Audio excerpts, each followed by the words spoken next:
আজকে বানিয়ে ফেলেছি একটা দারুণ স্বাদের ওটসের রেসিপি, যেটা আপনাদের সকলের মনটাকে জয় করবে। তো চলুন বন্ধুরা, আজকে এই টিফিনটা ছোট থেকে বড় সকলকে টিফিন বক্সে একদম ভরে ভরে দিতে পারবেন, আর দারুণ খেতে লাগে। গড প্রমিস, একবার বানিয়ে দেখবেন। আর যারা ভালো লাগবে অবশ্যই কিন্তু সাবস্ক্রাইব করবেন, লাইক কমেন্ট শেয়ার করতে কিন্তু ভুলবেন না।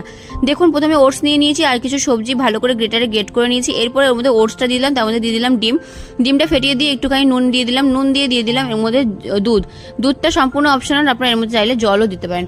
তো আমি দুধ দিলাম, দুধটা আমার খুব ভালো লাগে, এই জন্য দুধ দিয়ে আমি করলাম।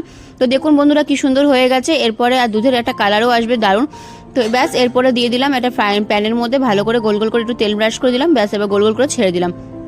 তো রেসিপিটা কেমন লাগলো অবশ্যই কিন্তু কমেন্ট করে জানাবেন। আর এরকম অনেক সুন্দর সুন্দর ওটসের রেসিপি আমি আপনাদের জন্য অবশ্যই নিয়ে আসবো। আর যারা অবশ্যই সাবস্ক্রাইব করবেন তাদের জন্য অনেক অনেক ধন্যবাদ। লাইক কমেন্ট শেয়ার করবেন। তো আজকের টিফিন বক্সটা কেমন লাগলো অবশ্যই কমেন্ট করে জানাবেন। তো টাটা বন্ধুরা, দেখা হবে নেক্সট আর নতুন